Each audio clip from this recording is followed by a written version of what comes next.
జగద్గురు బ్రహ్మర్షి పితామహ పత్రి సార్కి, స్వర్ణమాల మేడంకి కోటి కోటి ప్రణామములు. అలాగే జూమ్లో ఉన్న వారికి మరియు నా గురువులైన తటవర్తి దంపతులకు నమస్కారాలు. శ్రీ తిరుమలనాథ పిరమిడ్ ట్రస్ట్ ఆధ్వర్యంలో టిఎంసి ఛానల్కి స్వాగతం, సుస్వాగతం. టిఎంసి ఛానల్ ద్వారా ప్రతిరోజు మనం ధ్యానం చేస్తున్నాము, జ్ఞానాన్ని అందుకుంటున్నాము. ఈరోజు జ్ఞానదాత Padma madam, topic Draupadi. Madam నమస్తే madam, welcome madam. Thank you madam, thank you so much. ముందుగా మనందరి జగద్గురువైన డాక్టర్ బ్రహ్మర్షి పితామహ సుభాష్ పత్రి సార్కి ఆత్మప్రణామాలు. నేను ఈ ధ్యానంలోకి రావడానికి కారణమైన శ్రీకాళహస్తి వాస్తవ్యులైన శ్రీ మునిబాబు సార్కి ఆత్మప్రణామాలు. మన జూమ్ లో పార్టిసిపేట్ మాస్టర్లకి, యూట్యూబ్ లో వీక్షించే మాస్టర్లందరికీ కూడా ఆత్మప్రణామాలు మాస్టర్స్. మరి ఈ రోజున ఇంత చక్కటి జ్ఞానాన్ని అందించిన తిరుమలనాథ ట్రస్ట్, పిరమిడ్ ట్రస్ట్ వారికి ఆత్మపూర్వక ప్రణామాలు తెలియపరుస్తున్న masters. Thank you so much. Saritha madam, ఆత్మ ప్రణామాలండి. మాస్టర్స్, ఈ రోజున మనం ఎంచుకున్న టాపిక్ ద్రౌపది మాత. అంటే మహాభారతంలో ఎందరో మహోన్నత వ్యక్తులు ఉన్నారు. మరి ఆదిశక్తి మాత అయిన ద్రౌపది మాత యొక్క జీవిత చరిత్ర గురించి మనం ఈ రోజున తెలుసుకుందాం మాస్టర్స్. ముందుగా నా పరిచయం మాస్టర్స్. నా పేరు కేవి పద్మావతి, మాది గుంటూరు జిల్లా తెనాలి. నేను ధ్యానంలోకి, పిరమిడ్ ధ్యానంలోకి వచ్చి 4 సంవత్సరాలు అవుతుంది మాస్టర్స్. 2022లో రావడం జరిగింది.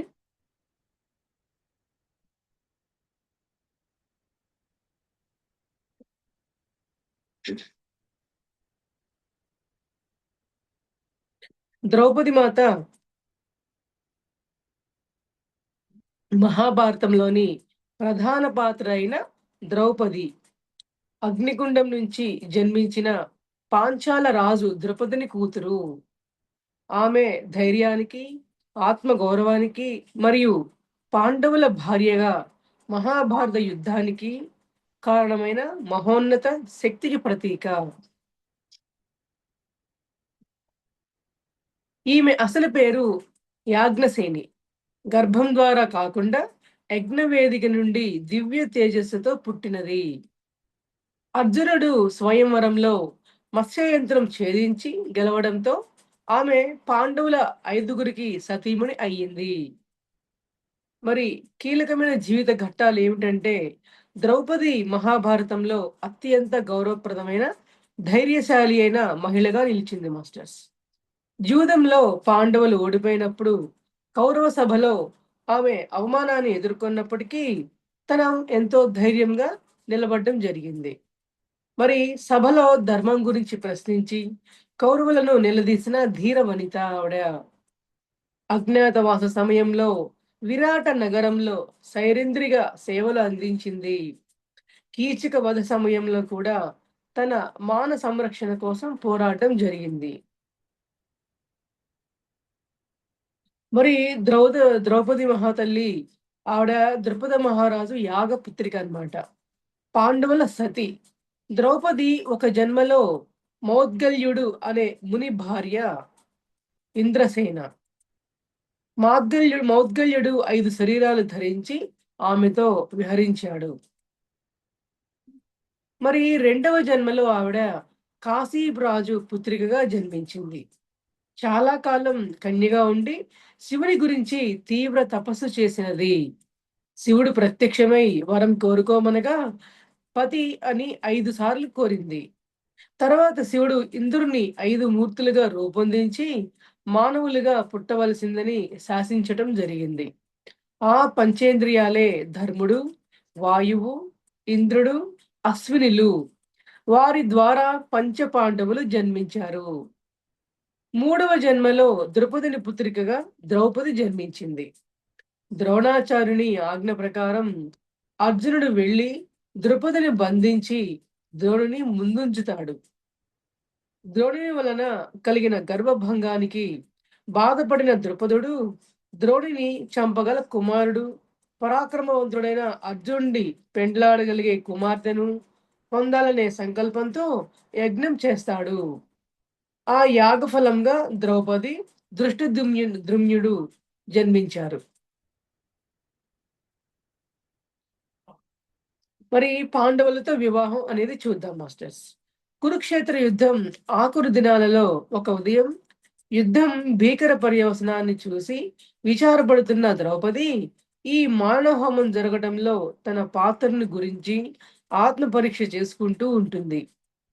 అంతకు ముందు రోజు ఉదయం ద్రౌపదిని నిద్రలేపిన నకులుడు ద్రౌపది కుమారులు ఐదుగురిని రాత్రికి రాత్రే అశ్వత్థామ సంహరించిన విషయం చెప్తాడు. ఆ వార్త విన్న ద్రౌపది వివసరాలవుతుంది. యుద్ధభూమిలో సోదరుడి పుత్రుల మృత శరీరాలు చూసిన ద్రౌపదికి దుఃఖంతో పాటు కోపం కూడా వచ్చింది. అశ్వత్థామను చంపి పగ తీర్చుకొమ్మని తన భర్తలను నిలదీసింది. చంపటానికి వచ్చిన పాండుపుత్రుల చేతిలో ఓడిపోయిన అశ్వత్థామ క్షమాభిక్ష కోరి తన తలపై ఉన్న చూడామణిని కోసి ఇచ్చాడని తెలిసాక ఆమె కోపం చల్లారుతుంది. ఆ తరువాత యుద్ధంలో చనిపోయిన బంధువులకు పాండవులు తిలోదకాలు సమర్పిస్తారు. పట్టమహిషైన ద్రౌపదికి తన జీవన పదం మీద తన వివాహం పైన ఉన్న ధర్మ సంఖ్యలను ద్వైపానుడు కృష్ణుడు తీర్చారు. మరి పూర్వజన్మలలో ఆవిడ వేదవతి, ఆ తర్వాత మౌద్గల్య ముని భార్య ఇంద్రసేన, ఆ తర్వాతి జన్మలలో ఆవిడ కాశీరాజు కుమార్తె అనామికగా జన్మించింది. పతి కోసం ఘోరమైన తపస్సు చేసింది. పరమశివుడు ప్రత్యక్షమై ఏం కావాలని అని అడిగితే మరి పతి అన్న పదాన్ని 5 సార్లు పలికింది ఆవిడ 5గురు పతులను అనుగ్రహించాడు శివుడు. నీకు 5గురు పతులున్నా అది ధర్మ విరుద్ధమని ఎవరు భావించరు అని, ఆమె కోరుకున్న విధంగా 5గురితోనూ సుఖించటానికి తగ్గ యవ్వనము, కామభోగేచ్ఛ, వారిని సేవించడానికి అవసరమైన శుశ్రూషా భావము, కన్యాత్వము, సౌభాగ్యము అనుగ్రహించాడు. మరుజన్మలో ఆవిడ యజ్ఞం చేస్తున్న ద్రుపదుడికి అగ్నికుండంలో లభించింది. ఆమెను పార్థునికి ఇవ్వాలన్న తలంపుతో ఉన్న ద్రుపదుడు పాండవులు మరణించారు అన్న మాట విని ఆమెకు స్వయంవరం ప్రకటించారు. ద్రౌపది స్వయంవరం అనగానే పెద్ద యుద్ధమే జరిగింది. ఆమెను స్వయంవరంలో గెలిచినవాడు, అతని సోదరులు యుద్ధంలో కూడా గెలిచి తమ తల్లి దగ్గరకు తీసుకువెళ్లారు. అక్కడ వారి తల్లి అనాలోచితంగానో ఆలోచితంగానో అన్న మాటకు కట్టుబడి ఆమె ఆ 5గురు సోదరులు పెళ్లి చేసుకోవలసి వచ్చింది. ఆ తర్వాత వారు పాండు కుమారులని ఆమెకి తెలిసింది. 5గురు పతులతోనూ ఆమె సుఖజీవనం ప్రారంభించింది. పాండవులు ప్రచ్ఛన్న వేషాలు వీడి ఇంద్రప్రస్థంలో జీవించటం మొదలుపెట్టాక చాలా విశేషాలు జరిగాయి. ద్రౌపదితో ఏకాంతోల్లంఘన లేకుండా ఒక్కొక్కరు ఒక్కొక్క సంవత్సరం గడపాలని అన్నదమ్ములు చేసుకున్న ఒప్పందాన్ని ఉల్లంఘించిన అర్జునుడు ఏడాది పాటు తీర్థయాత్రలకు వెళ్ళి 3 వివాహాలు చేసుకొని శ్రీకృష్ణుడి చెల్లెలు సుభద్రను ఏకంగా ఇంద్రప్రస్థానికే తీసుకొచ్చాడు. పాండవులు రాజసూయం చేశారు. వారి ఆధిపత్యాన్ని చూసి కన్నెర్ర చేసుకున్న దుర్యోధనుడు మాయాద్యూతంలో గెలిచి పాండవులను ద్రౌపదిని బానిసలుగా చేసుకున్నాడు. అంతకుముందు ఏ మహారాణికి జరగని అవమానాలు ద్రౌపదికి జరిగాయి. ఆమె దుర్యోధనుడు ఆమెను వివస్త్రం చేయబోయాడు. ఆ ప్రయత్నం విఫలమైన తర్వాత మరోసారి జూదమాడి పాండవులను అడవుల పాలు చేశాడు. ద్రౌపది పాండవులతో పాటు 12 ఏళ్లు వనవాసం చేయవలసి వచ్చింది. ఆ సమయంలోనే సైంధవుడు ద్రౌపదిని అపహరించడానికి ప్రయత్నించాడు. వనవాసం ముగిశాక అజ్ఞాతవాసం కోసం విరాటపురం వెళ్ళినప్పుడు ద్రౌపది విరాట రాణికి సైరంధ్రిగా ఉండవలసి వచ్చింది. సైరంధ్రిగా అంటే బానిసగా అని అర్థం మాస్టర్స్. కీచకుడు ఆమెను బలవంతంగా అనుభవించటానికి ప్రయత్నించి భీముని చేతిలో మరణిస్తాడు. అజ్ఞాతవాసం తరువాత రాయబారాలు, సంధి ప్రయత్నాలు జరుగుతున్నప్పుడు ద్రౌపది వాటిని వ్యతిరేకించింది.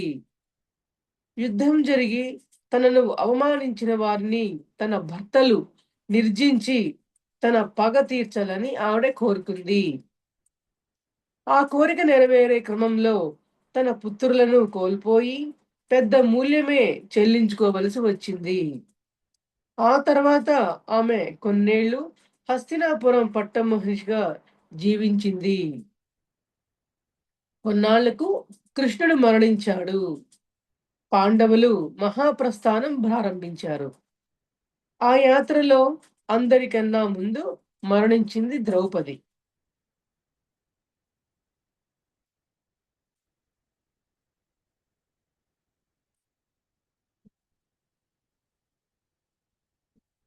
మహాభారత యుద్ధం మరి అంతిమ ప్రయాణం ఏ విధంగా జరిగిందంటే, కురుక్షేత్ర సంగ్రామంలో తన 5గురు కుమారులు మరణించిన పాండవుల విజయానికి మరియు ధర్మ సంస్థాపనకు ఆమె ఎంతో అండగా నిలిచింది. మహాప్రస్థాన సమయంలో పాండవులతో కలిసి చివరికి హిమాలయాలు దాటుతూ తన జీవితాన్ని ముగించింది. దక్షిణ భారతదేశంలోని కొన్ని ప్రాంతాలలో ఆమెను శక్తి స్వరూపిణిగా దైవంగా పూజిస్తారు.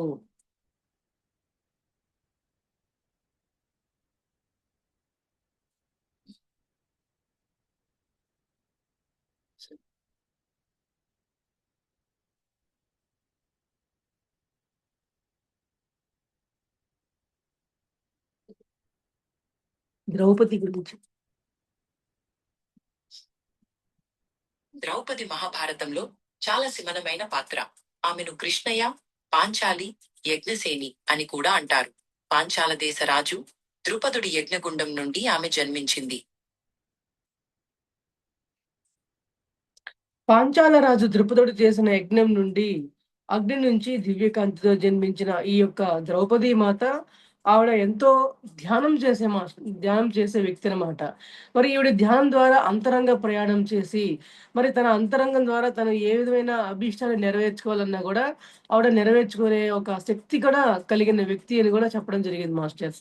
తద్వారా మాత్రమే ఆవిడ మరి తల్లి గర్భం నుంచి కాకుండా తన ఇష్టపూర్వకమైన యజ్ఞకుండం నుంచి తన యొక్క జన్మని తీసుకోగలిగే అద్భుతమైన జ్ఞానవంతురాలు, ధ్యానవంతురాలు. తను ధ్యానంలో అంతరంగంలోకి అంతర్ముఖం ప్రయాణం చేసి తన యొక్క ఇచ్ఛను తీర్చుకోగలిగే అద్భుతమైన జ్ఞానశీలి అని కూడా చెప్పడం జరుగుతుంది మాస్టర్స్. అర్జునుడు స్వయంవరంలో మత్స్యయంత్రంను ఛేదించి ద్రౌపదిని గెలుచుకున్నాడు. తల్లి కుంతి ఆజ్ఞ ప్రకారము ఈమె 5గురు పాండవులకు యుధిష్ఠిరుడు, భీముడు, అర్జునుడు, నకులుడు, సహదేవుడు ఈ 5గురికి సతీమణిగా జీవించడం మొదలుపెట్టడం జరిగిందనమాట. మరి ఈ ప్రత్యేకతలు ఏంటంటే మహాభారత యుద్ధానికి ద్రౌపది అవమానమే ప్రధాన కారణాల్లో ఒకటిగా నిలిచింది. శ్రీకృష్ణుడికి ఈమె ఆప్త మిత్రురాలు, సకుడు. కృష్ణుడు ఆమెను ఎల్లప్పుడూ కూడా కాపాడుతూ వచ్చాడు. మరి ఈ హిందూ సంప్రదాయాలలో పవిత్రత మరియు ధైర్యానికి ప్రతీకగా పంచకన్యలలో ఒకరిగా ద్రౌపదిని పూజిస్తూ ఉంటారు.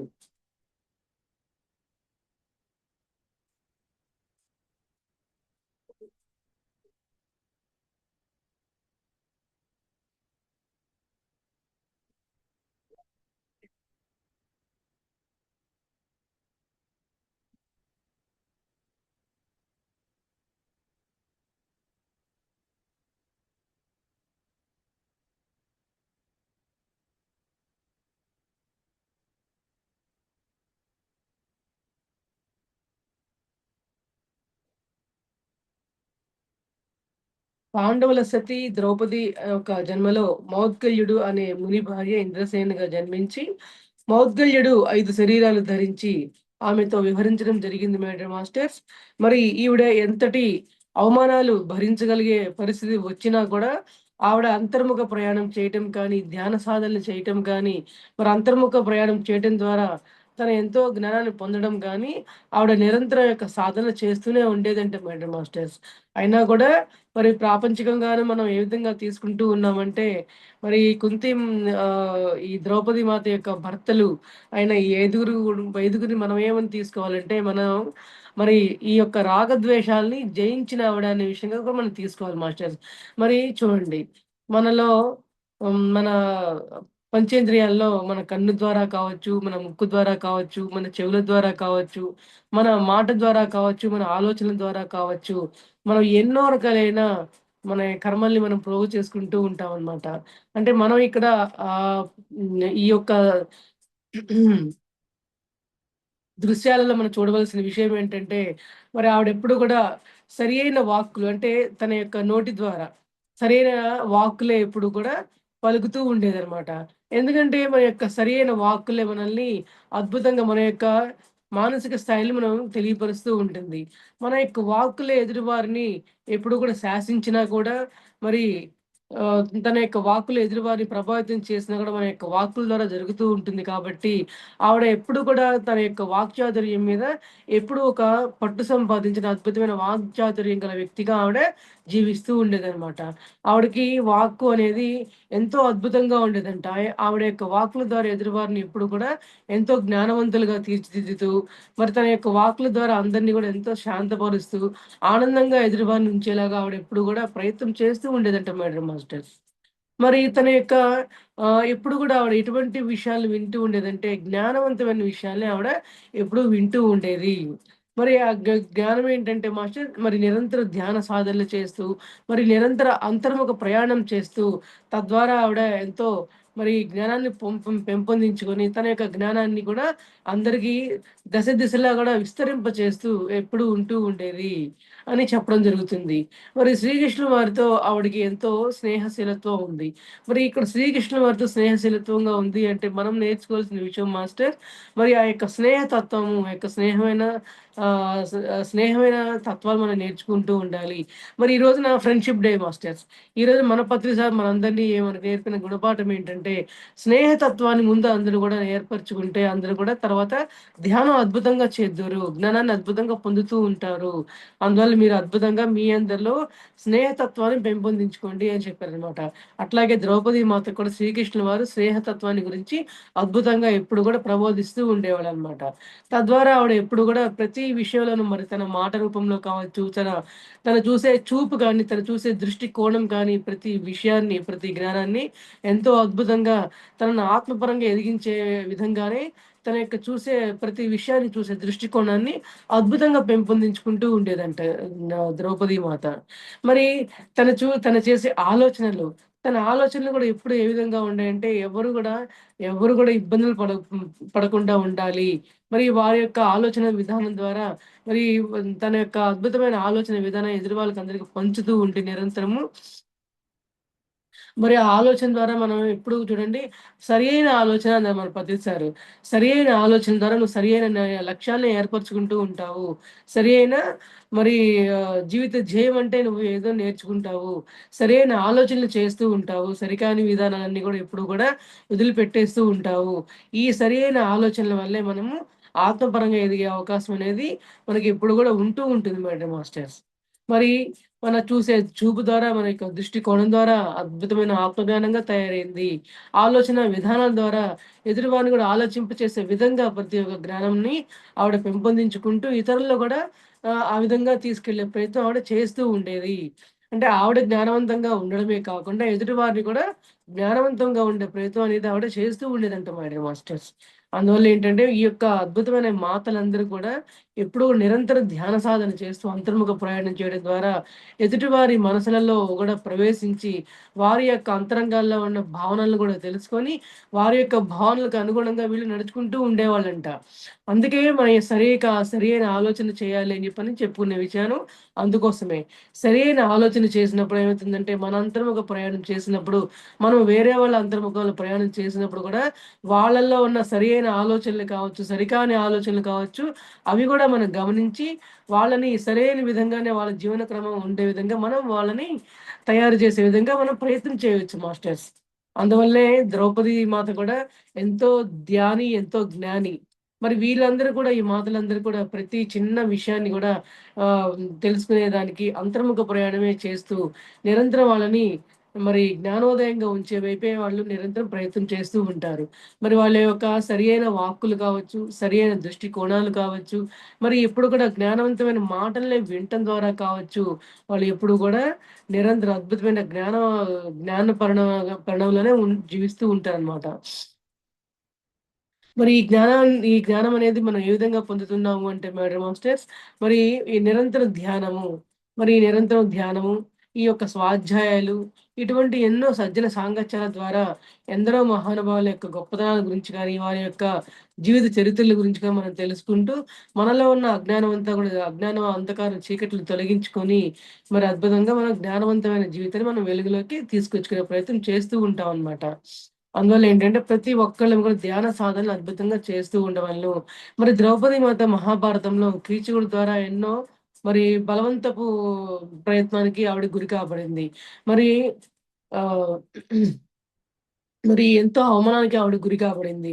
ఎంత అవమానానికి గురి కాబడ్డా కూడా ఆవిడ ఆత్మకి కనెక్ట్ అవ్వడం ఉండటం వల్ల ఆవిడ మరి ఆత్మ జ్ఞానిగా అంతరంగంలో ప్రవేశం చేస్తూ ఉండటం వల్ల నిరంతరం కృష్ణుడితో స్నేహపూర్వకమైన ఆ యొక్క భావనలతో కొనసాగుతూ ఉండటం వల్ల ఆవిడ జ్ఞానవంతంగా జీవిస్తూ ఉండటం వల్ల ఎటువంటి అవమానాన్నైనా సరే ఆవిడ మరి లోపలికి తీసుకొని తన యొక్క లక్ష్యాన్ని కూడా తద్వారా ఆవిడ నెరవేర్చుకునే ప్రయత్నం చేస్తూ ఉందనమాట. తన 5 భర్తల ద్వారా కూడా తను వాళ్ళలో జ్ఞానోదయం కలిగించాలి అనే ప్రయత్నం చేసిందనమాట. మనందరం ఏమనుకుంటాం మాస్టర్స్, మరి వీళ్ళందరినీ కూడా వాళ్ళ మీద పగ తీర్చుకోవాలని మనం ప్రాపంచికంగా మనం అయన్నీ చూస్తూ ఉంటామండి. కానీ మనం తెలుసుకోవాల్సింది ఏంటంటే, ద్రౌపది మాత తన యొక్క 5 భర్తల ద్వారా మరి వాళ్ళల్లో ఉన్న అజ్ఞానపు అంధకారాలను తొలగించి, వాళ్ళని కూడా జ్ఞానవంతులుగా తీర్చిదిద్దాలనే ప్రయత్నం ద్వారా వాళ్ళ ద్వారా చేపట్టిందనే విషయాన్ని మనం తెలుసుకోవాలండి.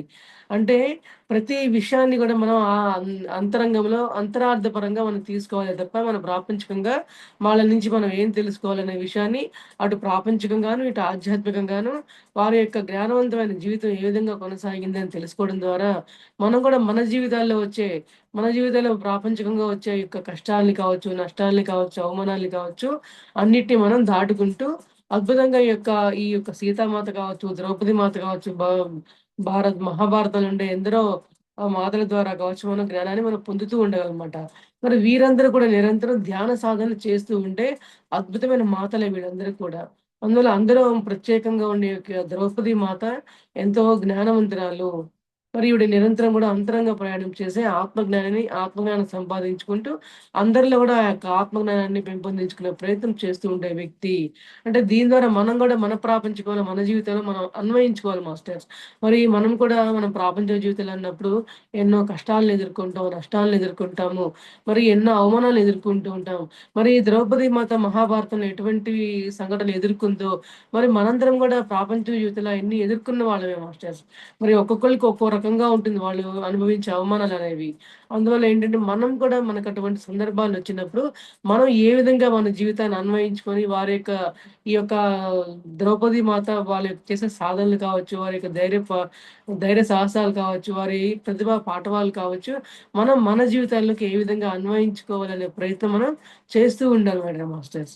అందువల్ల ఏంటంటే, మనం కూడా ప్రాపంచికంగానే ఉంటూనే మనకొచ్చే కష్ట నష్టాలని, అవమానాలని అన్నిటిని ఎదుర్కొంటూ, ఇటు ఆధ్యాత్మికంగా మరి మాత ఎట్లాగా ఈ నిరంతరం ధ్యాన సాధనలో ఉంటూ, మరి అంతర్ముఖ ప్రయాణం ఆవిడ ఎట్లా అయితే మనకు చేసిందో, మనం కూడా మన జీవితంలో వచ్చే కష్ట నష్టాలన్నింటినీ కూడా ఇవి భూమి మీద మనం జన్మ తీసుకొని వచ్చిన తర్వాత, ఇవన్నీ కూడా మనం తెచ్చుకున్న ఎంపికలే అనే విషయాన్ని తెలుసుకొని, మరి మనం కూడా అవమానం కాదు, ఏ కష్టము కష్టం కాదు, ఏ నష్టము నష్టం కాదు. ఈ కష్ట నష్టాలన్నీ కూడా, ఈ అవమానాలన్నీ కూడా మనం తెచ్చుకున్న ఎంపికలే.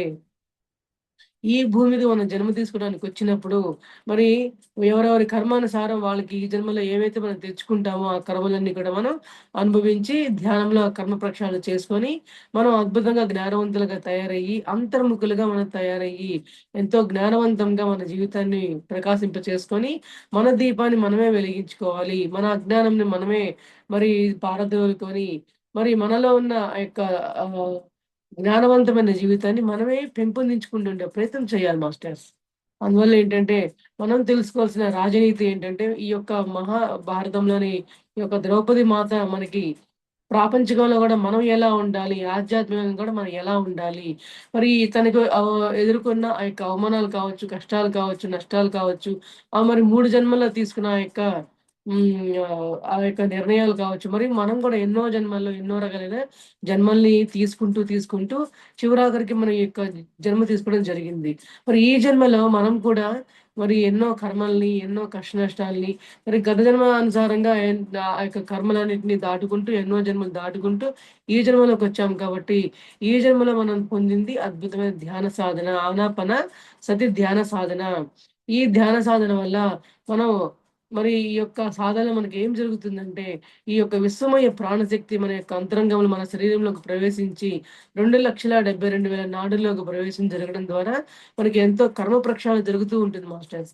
ఆ కర్మ ప్రక్షాళన జరగడం ద్వారా మనం మనలో ఉన్న అజ్ఞాన చీకటులన్నీ కూడా తొలగిపోయి, మనలో నిక్షిప్తమైన జ్ఞానాన్ని మనం వెలిగించుకుంటూ ఉంటాము. మరి అంతే కాకుండా మన లోపలికి మనం ప్రయాణం చేయటం ద్వారా మనకి మూడవ కన్ను ఉదయించి, మరి మనం ఎంతో జ్ఞానవంతులుగా తీర్చిదిద్దబడి మన యొక్క గత జన్మల్ని తెలుసుకొని, మరి దానికి అనుసారంగా ఈ జన్మలో మనం తీసుకొచ్చిన ఆ యొక్క లక్ష్యాలేంటి, ఆ యొక్క జీవిత ఆశయాలేంటి అని చెప్పి మనం తెలుసుకుంటూ ఉండే ప్రయత్నం చేస్తూ ఉంటాం మేడం మాస్టర్స్. అదే మరి ఈ యొక్క అంతరంగ ప్రయాణం ద్వారానే మనము నిరంతరం ఆత్మజ్ఞానులుగా తీర్చిదిద్దబడి, మరి ఈ భూమి మీద ఎంతో దుఃఖం నిండుకునే ఉంది. మరి ఆ యొక్క ద్రౌపది మాత తన జీవితంలో కూడా నిండుకునే ఉన్న ఆ యొక్క దుఃఖాన్ని ఏ విధంగా అయితే మరి ధైర్యశాలిగా ఎన్నో అవమానాలు వచ్చినా కూడా ధైర్యశాలిగా ఎలా నిలవగలిగిందో, మనం కూడా మన జీవితాల్లో మనకొచ్చిన యొక్క అవమానాల నుంచి కావచ్చు, కష్టాల నుంచి కావచ్చు, మనం తెచ్చుకున్న ఎంపిక లేని విషయాన్ని మనం మర్చిపోయి, గుర్తెరగక ఈ కష్టాలన్నీ నాకే వచ్చాయి, ఈ నష్టాలన్నీ కూడా నాకే వచ్చాయి, ఈ అవమానాలన్నీ కూడా నాకే వచ్చాయి అనే విషయాన్ని ఎప్పుడు కూడా మనం తలుచుకొని, మరి దాని గురించి సమయాన్నంతా వృధా చేస్తూ దుఃఖంలో మనం కూరుకుపోయి ఉంటామనమాట. కానీ మనం నిరంతరం ధ్యాన సాధన చేయటం వల్ల మరి ఎన్నో రకాలైనటువంటి పురాణ పురుషుల్లో ఉండే జ్ఞానవంతమైన పుస్తకాలను చదవడం ద్వారా, వారి యొక్క జ్ఞానాన్ని మనం తెలుసుకోవడం ద్వారా, మనం కూడా మన జీవితాల్లో వచ్చే కష్ట నష్టాలన్నిటిని కూడా వాళ్ళందరి జీవితాల్లో వారెట్లా ధైర్యశాలిగా ఉంటూ వాళ్ళు నిలదొక్కున్నారో, మనం కూడా మన జీవితాలకు వాటిని అన్వయించుకొని, మనం కూడా మన యొక్క ఎంపికలు ఇవన్నీ గుర్తించి, మరి వారందరూ కూడా వారి యొక్క జీవితాల్లో వచ్చే కష్ట నష్టాలన్నిటిని కూడా మరి వారి యొక్క ఎంపికలైన విషయం వాళ్ళకి ఎప్పుడు కూడా జ్ఞప్తిలో ఉంటుంది మాస్టర్స్. అందువల్ల ఏంటంటే, మనం ఎప్పుడు గూడా ఏ విషయాన్ని ప్రాపంచికంగానే కాకుండా, ఆధ్యాత్మికంగా కూడా మనం ఆలోచించగలిగే అద్భుతమైన శక్తులు మనం పెంపొందించుకుంటూ ఉండాలనమాట. అందువల్ల ఏంటంటే, మరి ఈ యొక్క ఎంపిక అనేది ఏ విధంగా ఉంటుంది? మరి ఈ ఎంపికల వల్ల నువ్వు నేర్చుకునే గుణపాఠం ఏంటి? మరి ఈ యొక్క అవమానం వల్ల నువ్వు పొందాల్సిన పాఠం ఏంటి? నువ్వు సహనం నేర్చుకోవాలా ఈ భూమి మీద? లేదంటే అంగీకార తత్వాలు నేర్చుకోవాలా ఈ యొక్క భూమి మీద? లేదంటే నువ్వు మరి క్షమించే గుణాన్ని నేర్చుకోవాలి ఈ యొక్క భూమి మీద అనే విషయాన్ని మనం నిరంతరం కూడా మనల్ని మనం ఆత్మ పరిశీలన చేసుకుంటూ ఉండాలి. మరి ఈ యొక్క ద్రౌపది మాత కూడా తనకి ఎంతో పరాభవం జరిగినప్పటికీ కూడా మరి వాళ్ళందరినీ క్షమించలేదు. వాళ్ళందరినీ కూడా పగ తీర్చుకోవాలి ఏంటి మనం ప్రాపంచికంగా మనం కొన్ని విషయాలు తెలుసుకున్నప్పటికీ మన సార్ మనకు తెలియపరిచిన విషయం ఏంటంటే, ఇక్కడ మనం ధ్యానంలోకి వచ్చిన తర్వాత ఎవరి మీద కూడా ఎటువంటి పగా ప్రతీకారాలు అనేవి ఉండనే ఉండవు. ఓకే. ఆమెకు జరిగిన పరాభవం అనేది ఆవిడ గత జన్మల్లో ఆమె ఎంచుకొచ్చిన ఆ యొక్క కర్మ అనుసారం కాబట్టి ఆవిడకి అలా జరిగింది అని ఈ విషయాన్ని గమనించుకోవడం ద్వారా వారి యొక్క దుశ్చర్యలను కూడా క్షమించి వేసేయగలిగేంత అద్భుతమైన జ్ఞానవంతంగా వాళ్ళు జీవిస్తూ వచ్చారు. మరి మనం కూడా మన జీవితాల్లో కూడా ఎన్నో కష్ట నష్టాలను ఎదుర్కొంటూనే ఉంటాము. ఇటువంటి అవమానాలు మనం కూడా ఎదుర్కొంటూనే ఉంటాం మాస్టర్స్. మరి ఎదుర్కొంటున్నప్పుడు మనం కూడా ఓకే. నాకొచ్చిన ఈ యొక్క పరిస్థితిని నేను ఏ విధంగా అంగీకరించాలి? మరి నాకొచ్చిన ఈ యొక్క నష్టాన్ని నేను ఏ విధంగా అంగీకరించాలి? ఈ అవమానాన్ని నేనే ఎంచుకొని వచ్చానా లేదా? అని ప్రతి విషయాన్ని కూలంకషంగా మనం పరిశీలించుకున్న తర్వాత వాటన్నింటిని కూడా మనం ఈ యొక్క మనలో అంతరంగం యొక్క దుఃఖాన్ని మనం నిర్మూలన చేసుకుంటూ ఉండే ప్రయత్నం చేయొచ్చనమాట. తద్వారా మనందరం ఏమవుతామంటే బుద్ధులుగా మారిపోతూ ఉంటాము. మనం గౌతమ బుద్ధుడికి ఎన్ని అవమానాలొచ్చినాయండి. గౌతమ బుద్ధుడికి ఎన్ని అవమానాలొచ్చినాయంటే, మరి ఆయన ఒక రాజ్యంలో ఒక మహారాజు అయ్యుండి కూడా, తన యొక్క భార్య పిల్లల్ని, రాజ్యాన్ని, మరి భోగాలను వదిలిపెట్టుకొని, మరి బయటకొచ్చి ఎంతో దేశాటన చేస్తూ, ధ్యాన ప్రచారం చేస్తూ, జ్ఞానాన్ని అందరికీ అందిస్తూ ఉండే సమయంలో, గౌతమ బుద్ధుల వారికి ఎన్నో పరాభవాలు, ఎన్నో అవమానాలు, అంటే ముఖం మీదనే ఎంతో పరుషమైన పదజాలాలు ఉపయోగించి అవమానిస్తూ ఉండేవాళ్ళనమాట. అయినా కూడా ఆయన అవమానంగా ఏ రోజు కూడా తీసుకోకుండా వారి యొక్క కర్మలు కూడా వాళ్ళే ఆయనే స్వీకరించి వాళ్ళలో ఉన్న కర్మలన్నిటిని కూడా తొలగించడం జరిగిందనమాట. తద్వారా ఏమిటంటే మరి అంతటి అవమానాన్ని కూడా ఆయన సహించటం వల్ల ఆయన బుద్ధుడయ్యాడు. మరి మనం కూడా మన జీవితాల్లో వచ్చే కష్టాల్ని, నష్టాల్ని సహించి, ఓర్చుకొని, సహనాన్ని పెంపొందించుకొని, మనల్ని ఎవరైతే ఇబ్బంది పెట్టారో, మనల్ని ఎవరైతే అవమానించారో, మరి వాళ్ళందరినీ గూడా ఒక బాల్యం వాళ్ళందరూ గూడా బాలావస్థ స్థాయిలో ఉన్నారు. అందువల్ల వాళ్ళందరినీ గూడా ఒక చిన్న పిల్లలుగా భావించి, నేను క్షమించి వేస్తున్నాను అనే క్షమాభావాలను గూడా మనం పెంపొందించుకుంటూ ఉండాలి. ఈ యొక్క క్షమాభావన వల్ల ఏంటంటే, మన అంతరంగం ఎప్పుడు గూడా, ఎప్పుడూ ఆనందంగా, ప్రశాంతంగా ఉండే ప్రయత్నం జరుగుతుంది మాస్టర్స్. అదే ఈ యొక్క క్షమాగుణాన్ని గనుక నువ్వు ఎప్పుడైతే పెంపొందించుకోలేదో, నీ యొక్క మానసిక స్థాయిలు ఏ విధంగా ఉంటాయంటే, ఎప్పుడు అలజడితో కూడుకుని ఉంటాయి. మరి ఈ అలజడి ఏ విధంగా ఉంటుందంటే, ఆ యొక్క అలజడిలో ఉండే యొక్క గుణాల వల్ల, ఆ యొక్క సరికాని గుణాల వల్ల ఏమిటంటే, నీ శరీరం మీద ప్రభావితం చూపించి, నువ్వు ఎన్నో రోగాల పాలవుతూ ఉంటావు. నీ శరీరం అనేది రోగగ్రస్తంగా మారిపోతూ ఉంటుంది. అది ఒక చిన్న విషయమే అయినప్పటికీ అది నిన్ను దుఃఖమయంగా చేస్తుంది. నీ యొక్క భూమి మీదకి నువ్వు వచ్చిన లక్ష్యాన్ని నిన్ను మరచిపోయేలాగా చేస్తుంది. నిన్ను అజ్ఞానంలో నిండిపోయేలాగా చేస్తుంది. మరి ఇంత ఘోరాలు జరిగిపోతూ ఉంటాయి మేడం మాస్టర్స్. మరి ఇటువంటి ఆహ్, హ్మ్, ఆహ్, అంతర్భాగంలో ఉండే ఈ సరికాని ఆలోచన వల్ల మనం ఎన్నో దుశ్చర్యలకి లోనవుతూ ఉన్నామనమాట. మరి వీటికి లోను కాకుండా ఉండాలంటే మనందరికీ కూడా ధ్యాన సాధన అనేది చాలా అవసరము. మన పరమ గురువులందరూ, మన పురాణంలో ఉండే పురుషులందరూ కూడా, శ్రీమాతలందరూ, శ్రీమూర్తులందరూ, పురుషులందరూ కూడా ఎంతో ధ్యాన సాధనలు చేస్తూ అంతర్ముఖ ప్రయాణం ప్రతి ఒక్కళ్ళు చేసిన వాళ్ళే. మరి వాళ్ళందరి ద్వారా కూడా మనం తెలుసుకోవాల్సిన నీతి, మనం తెలుసుకోవాల్సిన జ్ఞానం ఏంటంటే మాస్టర్స్, ఈ యొక్క జ్ఞానాన్ని మనం నిరంతరం పెంపొందించుకుంటూ, ఆ యొక్క వాళ్ళలో ఏదైతే ఆ యొక్క దైవీ గుణాలు ఉన్నాయో, దైవీ లక్షణాలు ఉన్నాయో, అవన్నీ గూడా మనం గూడా అద్భుతంగా పెంపొందించుకోవాలనే జ్ఞానాన్ని మనం పెంపొందించుకుంటూ ఉండాలనమాట. తద్వారా మాత్రమే నువ్వు నీలోని ఉన్న సరిగాని దుర్గుణాలన్నీ కూడా చెరిపేసేసి, నీలో ఉన్న అరిషడ్వర్గాలన్నిటిని కూడా నిర్మూలన చేసుకోవడం ద్వారా నువ్వు అద్భుతంగా నువ్వు తీసుకొచ్చిన భూమి మీద ఎంపికలేవో నీకు గుర్తొస్తూ ఉంటాయి. అంటే నువ్వు ఎరుకలోకి తెచ్చుకునే అవకాశం ఉంటుంది. ఈ యొక్క ధ్యాన సాధన ద్వారా, నీ యొక్క కర్మ ప్రక్షాళన ద్వారా నీకు ఎరుకలోకి తెచ్చుకునే అవకాశం ఉంటుందని తెలియపరుస్తూ ఉన్నారు మేడం మాస్టర్స్. మరి ఈ యొక్క రాగద్వేషాలు మనల్ని ఎట్లా కృంగదీస్తూ ఉంటాయంటే, మరి ఈ యొక్క ద్రౌపది మాతలో కూడా ఈ రాగద్వేషాలు ఉంటాయి మాస్టర్స్. ఏంటి ఈ రాగద్వేషాలన్నీ ఏంటి? కామ, క్రోధ, లోభ, మోహ, మదమాత్సర్యాలు. ఈ యొక్క రాగద్వేషాలు, భావోద్వేగాల వల్లనే ద్రౌపది మాత కూడా ఒకానొక సమయంలో ఎంతో దిగ్భ్రాంతికి లోనవ్వడం జరిగింది. కానీ ఆవిడ ధ్యాన సాధన వల్ల అంతర్ముఖ ప్రయాణం చేయడం ద్వారా మరి ఈ యొక్క అరిషడ్ వర్గాలు ఏంటి? ఈ యొక్క కామము, క్రోధము. కామము అంటే సరియైన కోరికలు.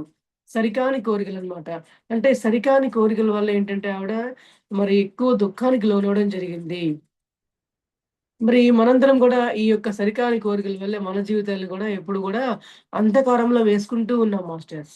తద్వారా మనం తెలుసుకోవాల్సిందేంటంటే, మరి కోరికలైతే ఉండవచ్చు గానీ, సరియైన కోరికలున్నాయా లేదా అనే విషయాన్ని మనం తెలుసుకుంటూ ఉండాలి.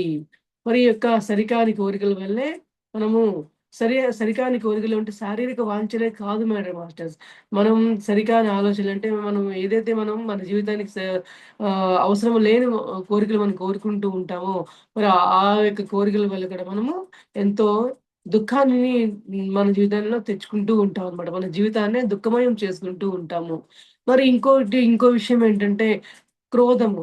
మరి ఈ యొక్క కామము, కోరికలు వల్ల కొన్ని కష్టాలను తెచ్చుకుంటే, మరి క్రోధం వల్ల గూడా ఎన్నో నష్టాలు మనం కొని తెచ్చుకుంటూ ఉంటాం మాస్టర్స్. మరి ప్రతి ఒక్కళ్ళలో ఈ యొక్క కామ, క్రోధ, లోభ, మదమాత్సర్యాలు, ఇర్షడ్ వర్గాలనేవి మనల్ని దుఃఖమయం చేసేస్తూ ఉంటాయన్నమాట. మరి ఈ యొక్క క్రోధం కూడా మరి అవసరానికి సమయానికి సరిపడినంత అవసరం అవుతుంది గానీ, మరి అవసరానికి మించి మనకెప్పుడు గూడా ఉండకూడదనమాట. ఆ యొక్క క్రోధం గనుక విపరీతంగా నీలో ప్రజ్వరిల్లుతూ ఉంటే ఏమవుతుందంటే, నీ అంతరంగంలో నిన్ను నువ్వు కోల్పోతూ ఉంటావు. నువ్వు అజ్ఞానంలో కూరుకుపోతూ ఉంటావు. మరి యొక్క ఈ క్రోధం అనేది మనకి అవసరమే లేదు. ఈ యొక్క క్రోధం అనేది మన జీవితాన్ని కృంగదీస్తూ ఉంటుంది. మన ఆలోచన విధానాన్ని సరికాని విధంగా ఉండి మనల్ని అజ్ఞానంలో ముంచివేస్తూ ఉంటుంది కాబట్టి, మనకి క్రోధం చెందవలసిన అవసరమే లేదు. మరి సమయానికి అనుకూలంగా వ్యవహారాన్ని చక్కబెట్టడం కోసం కొద్దిపాటి కోపం అయితే అవసరము చాలు అని మనం తెలుసుకోవాలనమాట. మరి ద్రౌపది మాత కూడా తనలో ఉండే రాగద్వేషాలన్నిటిని గూడా ఎప్పుడూ మరి ఆ సమయానికి తాత్కాలికంగా ఆమె ఆవేశపడ్డ, తాత్కాలికంగా ఆవిడ క్రోధానికి గురైనా గూడా ఈ యొక్క రిషడ్ వర్గాలన్నిటిని గూడా నెమ్మది నెమ్మదిగా ధ్యాన సాధన ద్వారా మరి సమపాళల్లో ఉంచుకునే ప్రయత్నం కూడా చేస్తూ ఉందనమాట. మరి ఈ లోభత్వం ఏంటంటే తనలో ఉన్న లోభగుణం అన్నమాట. అంటే ఏదైనా సరే తనకే కావాలి, నాకే కావాలి. మరి ఎవరికీ గూడా ఈ ఆనందం దక్కకూడదు. నాకే చెందాలని చెప్పి అంటే నాది, నేను అనే అహంకారం మాస్టర్స్. ఈ అహంకారం అనేది మరి ప్రతి ఒక్కళ్ళలో ఉంటుంది. మరి ఆ యొక్క నాది నేను అహంకారం నీలో గనుక ప్రజ్వలితూ ఉంటే నిన్ను ఎప్పుడు కూడా నేనది అంధకారంలో కూరుకుపోయేలా చేస్తుంది కాబట్టి నేను నాది అనే అహంకారాలు తొలగాలి అంటే మనం నిరంతరం ధ్యాన సాధనను అద్భుతంగా కొనసాగిస్తూ ఉండాలి. మరి లో మదము. మనలో ఉండే మదం. మరి అహంకారం అన్నమాట. నేనే గొప్ప, నేనే మహారాణి, నేనే పెద్ద జ్ఞానవంతురాలిని, నాకన్ని విషయాలు తెలుసు. అందరూ గూడా నాకంటే తక్కువ స్థాయి, నాకంటే అందరూ చిన్న స్థాయిలో ఉన్నవాళ్ళే అనే అహంకారం అనేది సరికానిది. మరి మదం అన్నమాట. ఎంత మదం ఉంటుందంటే, మరి ఎవరిని గూడా లెక్క చేయలేనితనం అన్నమాట. లెక్కలేనితనంగా ఉంటాము, అహంకారపూరితంగా ఉంటాము, మరి లోభత్వంగా ఉంటాం. అంటే నేను, నాది అనే ఈ యొక్క సరికాని గుణాలన్నింటి వల్ల గూడా మనం ఎప్పుడు గూడా దుఃఖమయం చేసుకుంటూ ఉంటాం మన జీవితాన్ని. మనకి జ్ఞానం ఉంటుంది మాస్టర్స్. మన అంతరంగంలో మనకి జ్ఞానం ఉంటుంది. కానీ ఆ జ్ఞానం అన్న విషయాన్ని మనమే మర్చిపోతూ ఉంటాము. మర్చిపోయి మనం ఏం చేస్తూ ఉంటాము, మన జీవితాన్ని మనమే దుఃఖమయం చేసుకుంటూ ఉంటామనమాట. అందువల్ల ఏంటంటే ఇప్పుడు కూడా సాధన వల్ల మనం మర్చిపోయిన మన యొక్క జీవిత లక్ష్యాల్ని గూడా మనము వెలికితీసి అద్భుతంగా జ్ఞానవంతులుగా తీర్చిదిద్దబడే సాధనలకి మనం దగ్గర కావచ్చనే విషయాన్ని మనం తెలుసుకుంటూ ఉండాలనమాట. మరి ఈ మాత్సర్యం ఏంటి? అసూయ అన్నమాట. ఓర్వలేనితనము. మరి ఈ అసూయ కానీ, ఈ ఓర్వలేనితనం కానీ గనుక మనలో ఉంటే, మరి మన జీవితాలు ఎంత దిగ్భ్రాంతికి లోనవుతూ ఉంటాయంటే, మనల్ని మనమే అధఃపాతాళంలోకి మనమే త్రోసివేయబడుతూ ఉంటాము. మరి ఈ యొక్క సరికాని ఈ అరిషడ్ వర్గాలన్నీ కూడా, ఈ యొక్క భావోద్వేగాలన్నీ కూడా నీకు ఎప్పుడూ నిన్ను మరి అల్లల్లాడిస్తూ, కృంగతీస్తూ ఉంటాయన్నమాట. ఈ కృంగతీయటం వల్ల ఏంటంటే, నీ జీవితానికొచ్చే లక్ష్యాన్ని నువ్వు మర్చిపోవడం జరుగుతుంది. మరి నీ జీవితంలో ఉన్న దుఃఖాన్ని మరి ఇంకా నువ్వు పెంచుకునే ప్రయత్నం చేస్తూ ఉంటున్నావే తప్ప, నీ జీవితం దుఃఖమయం కాకుండా, నువ్వు అద్భుతమైన జ్ఞానవంతంగా తీర్చిదిద్దబడే ఆ యొక్క జ్ఞానానికి నువ్వు దూరం అవుతూ ఉన్నావనే విషయాన్ని మనం మర్చిపోతూ ఉన్నామనమాట. అందువల్ల ఇంకా ఏంటి, తద్వారా ఏమవుతుందంటే మనం ఈ భూమి మీద జన్మ తీసుకోవడానికొచ్చినప్పుడు మనం తెచ్చుకున్న ఆ ఎంపికలే వీటన్నింటికి కారణమనే విషయాన్ని మనం ఎరుకలోకి లేకుండా మర్చిపోతూ ఉంటామనమాట. అందువల్ల ఏంటంటే నిరంతరం ధ్యాన సాధన కొనసాగిస్తూ ఉండటం వల్ల, నీలోకి నువ్వు ప్రయాణం చేస్తూ ఉండటం వల్ల, మరి నిన్ను నువ్వు తెలుసుకునే ప్రయత్నం చేస్తూ ఉండటం వల్ల ఏంటంటే, నీలో ఉన్న సరికాని గుణాలన్నింటినీ భావోద్వేగాలన్నింటినీ కూడా ఎప్పుడు సమతుల్యం చేసే ప్రయత్నం జరుగుతూ ఉంటుంది మాస్టర్స్. తద్వారా ఏంటంటే, మనం ప్రతి ఒక్కళ్ళలో గూడా ప్రతి సంఘటనకి, మన జీవితాల్లో వచ్చే ప్రతి సంఘటనకి, ప్రతి పరిస్థితికి ఎట్లాగా ద్రౌపది మాతకి తన జీవితంలో అనుకోకుండా వచ్చిన ఆ యొక్క సంఘటన కావచ్చు, అవమానాలు కావచ్చు, మరి వీటన్నింటిని ఆవిడ ఎంత ధైర్యంగా అన్ని అవమానాలు పొందినా గూడా ఆవిడ ఎంతో ధీశాలిగా అంటే ధైర్యవంతురాలిగా ఆవిడ పేరు పొందిందంట. ఆవిడలాగానే మనం కూడా మన జీవితాల్లో కూడా మనకొచ్చిన ఈ యొక్క ఎన్నో అవమానాలు కావచ్చు, సంఘటనలు కావచ్చు, మరి వాటిని గురించి ఆలోచిస్తూ దిగ్భ్రాంతికి లోను కాకుండా, మరి ఆవిడలాగే మనం గూడా ఎంతో ధీరవనితిగా మన జీవితాన్ని ముందుకు కొనసాగించాలనే విషయాన్ని మనం తెలుసుకుంటూ ఉండాలి మేడం మాస్టర్స్. మరి మనం ప్రతి ఒక్కళ్ళు మరి నా లైఫ్‌లో కూడా మరి ఏమైనా ధ్యానంలోకి రాకముందు, మనం ప్రాపంచ జీవితంలో ఉన్నప్పుడు ఎన్నో మనం గూడా పొందుతూనే ఉంటాం మాస్టర్స్. ఎన్నో అవమానాలు మనం గూడా పొందుతూనే ఉంటాం. కాబట్టి ధ్యానంలోకొచ్చిన తర్వాత ఎంత అద్భుతంగా తయారవ్వడం జరిగిందంటే, మరి ఆ యొక్క లోపల ప్రయాణం ఎప్పుడైతే జరిగిందో, ఎప్పుడైతే ఆ యొక్క విశ్వమయ ప్రాణశక్తి ప్రవాహం వల్ల ఈ యొక్క నాడీ మండల శుద్ధి జరగడం ద్వారా కర్మ ప్రక్షాళన జరుగుతుందో, మనలో దాగి ఉన్న ఆ యొక్క జ్ఞానం అంతా గూడా మనం వెలికి తీసుకొచ్చుకొని, మరి మనలో ఉన్న అజ్ఞానం అంతా ఆ యొక్క చీకట్లన్నిటిని గూడా తొలగించుకొని, అద్భుతమైన జ్ఞానవంతమైన జీవితాన్ని జీవించే అద్భుతమైన అవకాశాన్ని మనం పెంపొందించుకుంటూ ఉండవచ్చనమాట. ఆ విధంగా మరి నా యొక్క అనుభవం గూడా నేను గూడా ప్రాపంచికంగా ఉన్నప్పుడు ఎన్నో సమస్యల్ని, ఎన్నో అవమానాల్ని మనం ఎంతో పొంది, బాధలు పడి, నా జీవితం ఎందుకు ఇలా ఉందని అజ్ఞానంలో జీవించడం జరిగిందనమాట. ఎప్పుడైతే ధ్యానంలోకి రావడం జరిగిందో ద్రౌపది మాతలాగా అద్భుతమైన జ్ఞానాన్ని పెంపొందించుకొని, మరి ఈ అవమానాలన్నీ కూడా మనం తెచ్చుకునే ఎంపికలే. ఈ కష్టాలన్నీ కూడా మనం తెచ్చుకునే ఎంపికలే. వీటన్నింటిని కూడా మనం దిగ్భ్రాంతికి లోను కాకూడదు. మనల్ని మనం ఈ యొక్క కష్టాలన్నీ కూడా మనందరికీ ఒక మెట్లుగా తయారవ్వాలి. ఈ యొక్క కష్టాలన్నిటిని కూడా మన ప్రగతికి మెట్లు అనే భావనతో నిరంతరం మన యొక్క జీవిత ప్రయాణాన్ని కొనసాగిస్తూ ఉండాలి తప్ప ఎక్కడ మనం ఆగిపోయి వెనక్కి ఇరుక్కుపోయే పరిస్థితికి మనం ఉండకూడదనే విషయాన్ని మనం తెలుసుకుంటూ ఉండాలి మాస్టర్స్. తద్వారా ఏంటంటే మరి ప్రతి ఒక్కళ్ళ జీవిత యొక్క గాథలు కూడా మనకి ఏ విధంగా ఉపయోగపడుతున్నాయి అనే విషయాన్ని గురించి మనం ఎరుకలో ఉంచుకుంటూ ఉండాలి. ఈ ఎరుక అనేది మనల్ని అజ్ఞానం నుంచి ఎప్పుడు కూడా బయటేస్తూ ఉంటుందండి. ఎందుకంటే మనం అజ్ఞానంలోకి మనం బయటకి వచ్చేసామంటే మనం నిరంతరం ఆత్మ పరిశీలన చేసుకుంటూ ఉండవలసిందే. మరి ఈ రోజున మనం మన ఆత్మ పరిశీలన ద్రౌపది మాత యొక్క జన్మ రహస్యాన్ని తెలుసుకొని, ఆవిడ ఏ విధంగా తన యొక్క కష్ట నష్టాల్ని నుంచి బయటపడి, మరి తనని అవమానించిన వారిని గూడా మరి ఏ విధంగా వాళ్ళకి జ్ఞానం రావాలి అని చెప్పి ఆవిడ తప్పించారో, మరి మనం కూడా మన జీవితాల్లో వచ్చిన కష్ట నష్టాల్ని కావచ్చు, మనల్ని ఎవరైతే అవమానించారో వాళ్ళందరినీ గూడా మనం క్షమించేసి, మరి మనలో గూడా అటువంటి అద్భుతమైన దైవీ లక్షణాలను పెంపొందించుకునే ప్రయత్నం అనేది మనం చేస్తూ ఉండాలి మేడం మాస్టర్స్.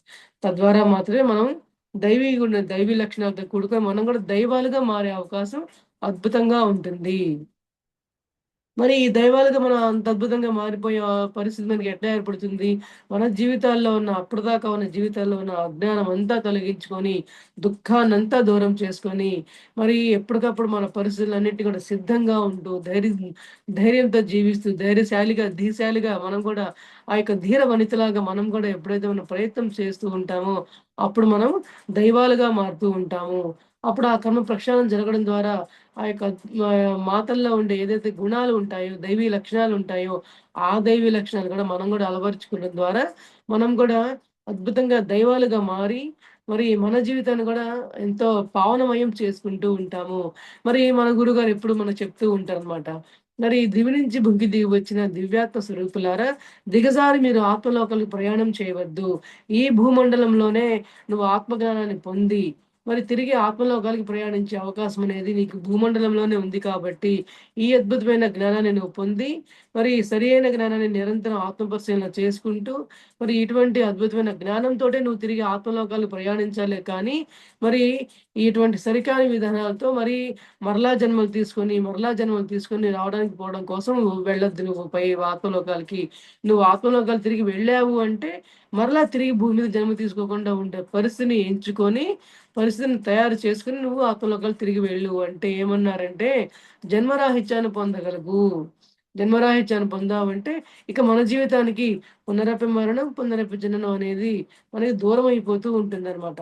సో, మనకి ఇప్పుడు ఆత్మలోకాలు తిరిగి వెళ్ళాము అంటే మనం భూమి మీద ఇంకా జన్మించవలసిన అవసరమే ఉండదు మేడం మాస్టర్స్. మరి చూడండి. మరి మన గురుగారు మన గురించి ఇంకా ఏం చెప్పారంటే, మన మాస్టర్‌లందరూ గూడా ఆత్మలోకాల్లో ఉన్నప్పుడు అక్కడ పెద్ద సమావేశాలు జరుగుతూ ఉంటాయంట మాస్టర్స్. సమావేశాలు జరుగుతున్నప్పుడు భూమి మీద ఎంతో దుఃఖముంది. ఆ దుఃఖాన్నంతటిని గూడా మరి తొలగించాలి. వాళ్ళలో దాగి ఉన్న అజ్ఞానం అంతా గూడా దూరం చేయాలి. వాళ్ళల్లో దాగి ఉన్న ఆ యొక్క అద్భుతమైన శక్తులను నిద్రలేపాలి. ఆ యొక్క శక్తుల్ని, ఆ యొక్క జ్ఞానాన్ని నిద్రలేపాలి అంటే వాళ్ళకి మరి సరియైన ధ్యానాన్ని, సరియైన జ్ఞానాన్ని అందించడానికి ఎవరు వెళ్తారు అని చెప్పంటే, అక్కడ ఆత్మలోకాల్లో ఉన్న ఉన్నతమైన సదాత్మలందరూ గూడా చేతులెత్తుతారంట మాస్టర్స్. చేతులెత్తిన తర్వాత వాళ్ళందరూ గూడా భూమి మీదకొచ్చి, మరి భూమి మీద ఉండే ప్రతి ఒక్కళ్ళలో ఉండే ఈ యొక్క దుఃఖాన్ని దూరం చేస్తానికి వచ్చారన్నమాట. అట్లా ఉన్నతమైన సదాత్మగా భూమి మీద జన్మ తీసుకున్న ఉన్న వ్యక్తులే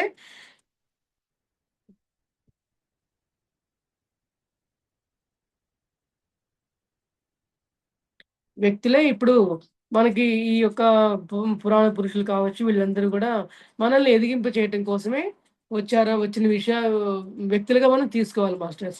మరి మనం ఇంకా తెలుసుకోవాల్సిన విషయం ఏంటంటే, మరి భూమి మీదకి వెళ్ళిన ప్రజలందరూ గూడా ఎంతో దుఃఖాన్ని దూరం చేయడానికి వెళ్ళినప్పుడు, మరి ఆ మాస్టర్‌లందరికీ గూడా ఒక హెడ్‌గా భూమి మీదకి జన్మ తీసుకోవాలి అంటే ఎవరెళ్తారు అని చెప్పానంటే, మన బ్రహ్మర్షి పితామహ పత్రి గారు భూమి మీదకి జన్మ తీసుకోవడం జరిగిందనమాట.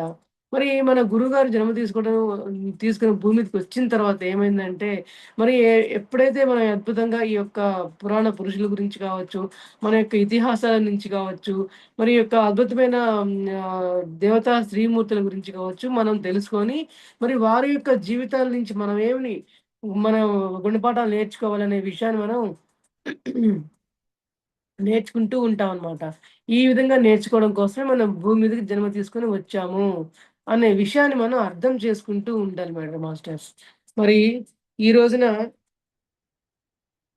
ఇంత అద్భుతమైన ద్రౌపది మాత తన యొక్క జీవితంలో పొందిన అవమానాలను, కష్టాలను, మరి వాటినన్నిటిని ఆమె ఏ విధంగా అంతర్ముఖ ప్రయాణం చేసి, తన జన్మల యొక్క లక్ష్యాలను నెరవేర్చుకుంటూ, తను అజ్ఞానంలో ఉన్న తర్వాత జ్ఞానవంతమైన జీవితాన్ని ఏ విధంగా రావడం జరిగిందనే విషయాన్ని మనకి తెలియచెప్పడం జరిగింది మాస్టర్స్.